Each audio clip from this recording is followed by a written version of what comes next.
Hello, I am Bob the Booker and welcome to my channel. Today I'm talking about a prize for books. Who'd have thought it? And I know I make that joke about myself quite a lot, but it is one of those things where occasionally I'm like, So the Rathbones Folio Prize is the prize I wanted to talk about today, and it's one that I have sort of briefly had an eye out for before, and I've never sort of really committed necessarily to reading the shortlist, but I've always sort of left it open for like, oh, that thing sounds interesting, or what have you. And it's sort of set up as sort of a literary prize in the sense of it largely champions books that would sort of typically fall on the more literary side of things, however you choose to interpret that. But it is open to novels, poetry, and sort of some things that are kind of narrative non-fiction, I guess, sort of things that feel that they kind of belong a little bit in fiction and non-fiction, and we'll talk about one of those that's in this as well. But it's really interesting as a shortlist just because I think it's kind of interesting to see how they've all come together. This sort of feels like just because of the timing of it and because it looks back on the previous year, it can feel like a kind of good sweep up of books that you may already have known about from other prizes, or some that maybe didn't necessarily get the attention of some of the big prizes in the year before, but are still definitely worth kind of picking up again. And so you'll sort of see as we go through this that this involves quite a few books that were just sort of quite high up in quite a lot of prizes, really. And I'm going to talk about them in a little bit, but the kind of how this, I wasn't necessarily planning on reading this one, but I basically was looking at the shortlist when it was announced and realised I'd read 6 of the 8 of the shortlist, which is, you know, I was like, okay, great, this is this makes it easier. The one of the ones that I hadn't read, Albert and the Whale, which I'll talk about in a sec, was one that I'd been kind of eyeing up and thinking about reading, and the other one, Men Who Feed Pigeons, was just one that sounded quite fun. So I thought, anyway, me being a sort of completionist of some form, let's give it a go. But I should also say, again, as people who sort of maybe been watching for a few months might know, like a lot of the books on this shortlist made my top books of the year last year. Like, this is packed full of books I absolutely adored. 5 of them are books I gave 5 stars to, and the other one I didn't give 5 stars to, I was very close to. So here we go, let's go through them. Quick thing to pop in here, I am recording this before the winner is announced, partly because timing wise I will entirely miss it next week if I try and record a reaction after the winner. So I'm just going to talk about the books I really enjoyed from this list here, and when the winner is announced, this video will follow soon after. I'll probably update at some point how I feel about the winner, but I'm pretty much excited for almost any of these to win, so there we go. I have done separate videos on a few of these, so I will I won't go into too much detail on ones that I have, but I still think this is a fun group of books to look at nonetheless. So I feel like one that is a really particularly interesting one to see on the list, because obviously got a lot of love last year, is The Promise by Damon Galgut. And this book, I did a separate video with Sean, the book maniac, talking about it, which kind of goes into a lot more of my thoughts. Essentially, I am very, very happy this won the Booker Prize. I think this is a phenomenal book. It charts a family in South Africa, and particularly the sort of generations of their family and how they deal with the kind of the political situation around them, and particularly how they treat people of colour in South Africa, because they are a white South African family and they in many ways perpetuate a lot of the racial harm that is felt by black South Africans. And so it's as you know, that description might hint at, it's not the easiest going book at times. It involves various deaths and sort of wide changes within South Africa, but I think this is such a stunning book. So glad it won the Booker. I think it was very, very well deserved, and a beautiful book in its own way. Also on the long list for that same Booker Prize was Sunjeev Sahota's China Room, which deals, it's sort of a family, and particularly a family dealing with basically, yeah, a character who is arranged into a marriage with 2 brothers, trying to remember if it was now. Yeah, and the sort of whole thing around it is this woman sort of trapped within some of the gender biases and sort of gender prisons, I guess, almost of the time, and in terms of what was expected of her and what's expected of people around her. But it evolves into this much broader thing. We get these really interesting, almost choruses of women talking to each other and treating each other. Sometimes trying to push people down the ladder. Sometimes trying to offer up the ladder to help other people, you know, have a better life. But all in the meantime, there's this sort of mystery that unveils around the book because the characters don't know which brother's been married to this woman. They don't really know what else has been happening, and so it becomes this whole sort of a book that kind of again sort of exists sort of quite a lot in silences between characters. There's a lot that's unsaid in this book, and I thought it was really quite captivating in how it did that. Another book that I did a separate video about at the time is Colm Toibin's The Magician. And so this is a book that I absolutely adored. It's, I think about it quite often actually still.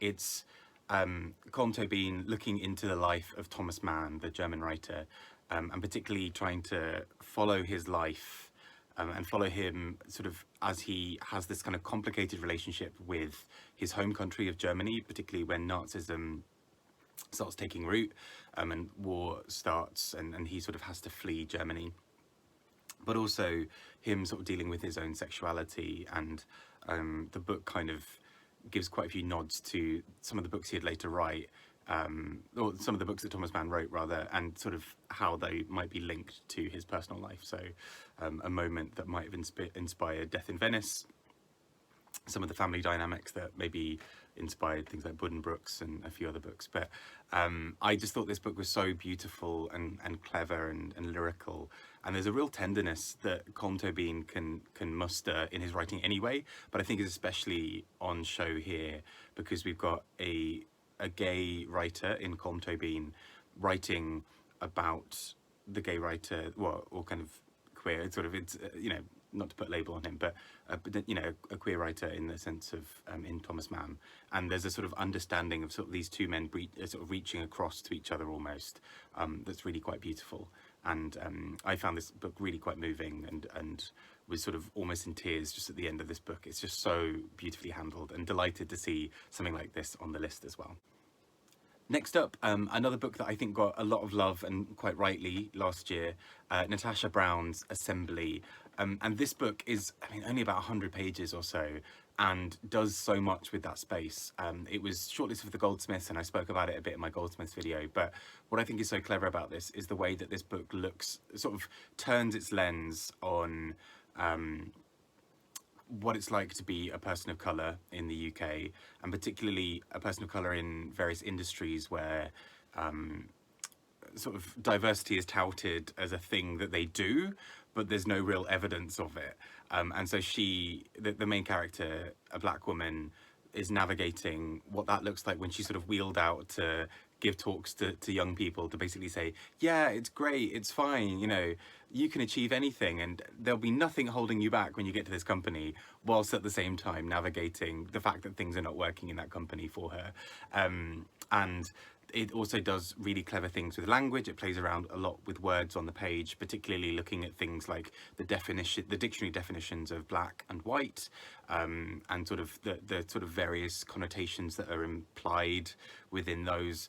It does a lot of really interesting things around a relationship between the black woman, who's our central character, and her white boyfriend, who is quite rich and quite moneyed, and the completely different ways that they can walk through the world, which I just think is really brilliantly done in this book. I'm so delighted to see it get another prize nod, because I think this book deserves everything. I absolutely loved it, and I think it's very, very clever.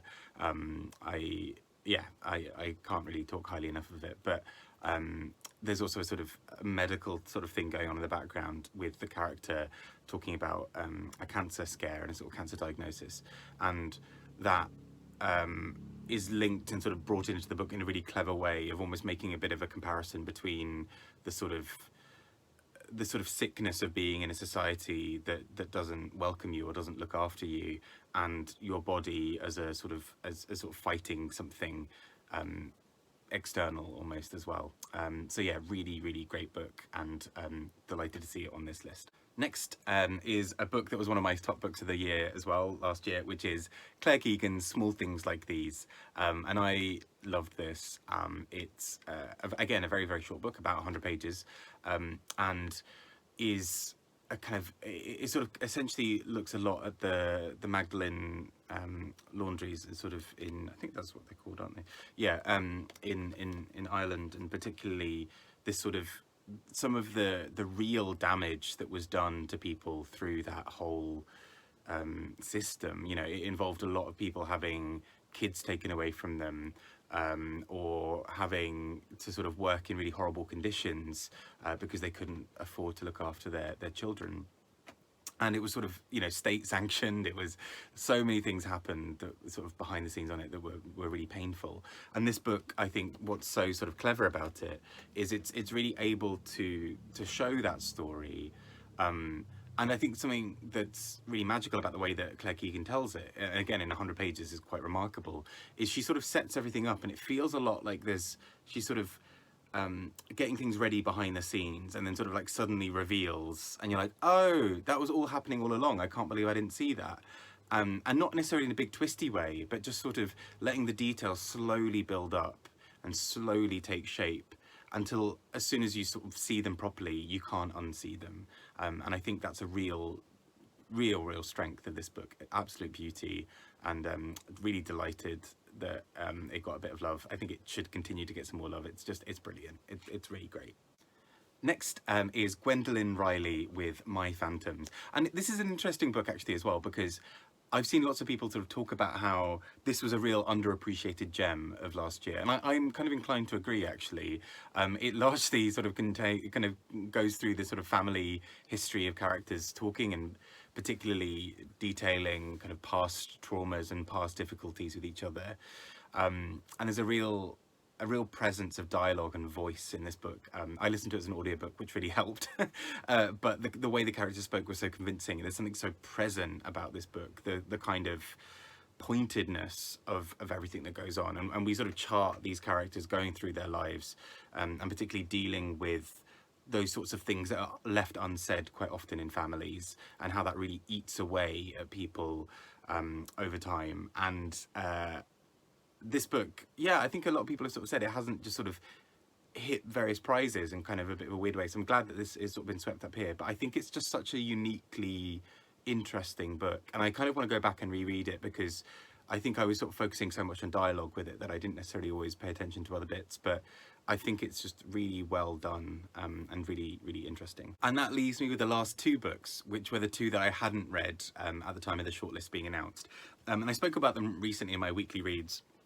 But the first of them was Men Who Feed Pigeons, and this essentially is a set of poems that focus on 7 different men, or kind of named people, shall we say. So for example, The Beautiful Man with the Unpronounceable Name is one set of poems, and I think it's a really interesting idea. I love the kind of idea of sort of bringing this sort of cycle of poems that slowly build towards a point of, you know, describing something.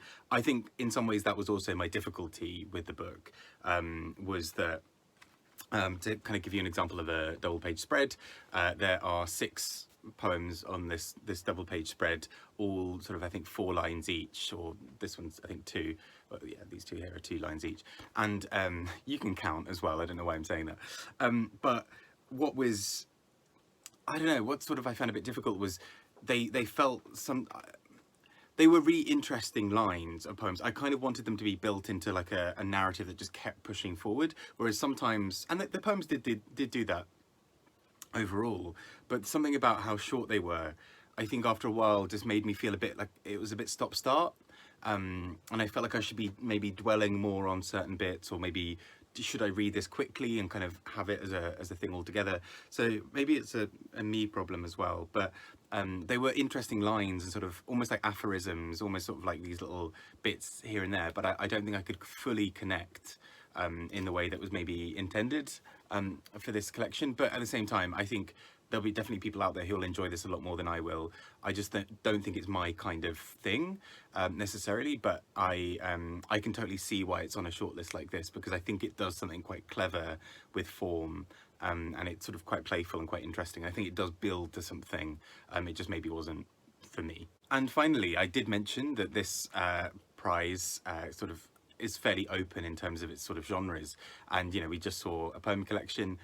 Next was a book that I found quite strange but also quite interesting, and that's Albert and the Whale by Phillip Hoare. And this essentially feels like it's sort of a bit of a mixture between sort of historical fiction, a bit of an historical romp through time, a kind of art history non-fiction book, a kind of historical book, sort of historical biography of Albert Dürer, and sort of a few various other bits kind of going on. But essentially, it looks at the life of Dürer, but also kind of his sort of historical relevance. So, you know, how various motifs in his work link to something broader, how the production of his work links to something broader. And so it almost feels like a weird sort of passion project. And it's kind of sprawling and really odd and really interesting. So I'm really glad I read this. I still don't really know what happened in it, or it's kind of a bit of a bizarre thing to pin down, because it is kind of firing on so many in sort of so many directions at once. But I think that's kind of its appeal. There's something quite chaotic in a good way about this book, and there's sort of something that brings it all together ultimately as well. So I thought this was a really interesting book, but I again don't really know what to say about it. It's a bit of an enigma, but that is the shortlist overall, all 8 books. And 8 does feel like quite a lot for a shortlist, but actually I think this is a really strong 8. I think, you know, at least, like I said, sort of 5 or 6 of these are books that I absolutely loved. Obviously the winner will have been announced by the time this comes out, but my personal preference for the winner, I mean, pretty much any of the novels, actually.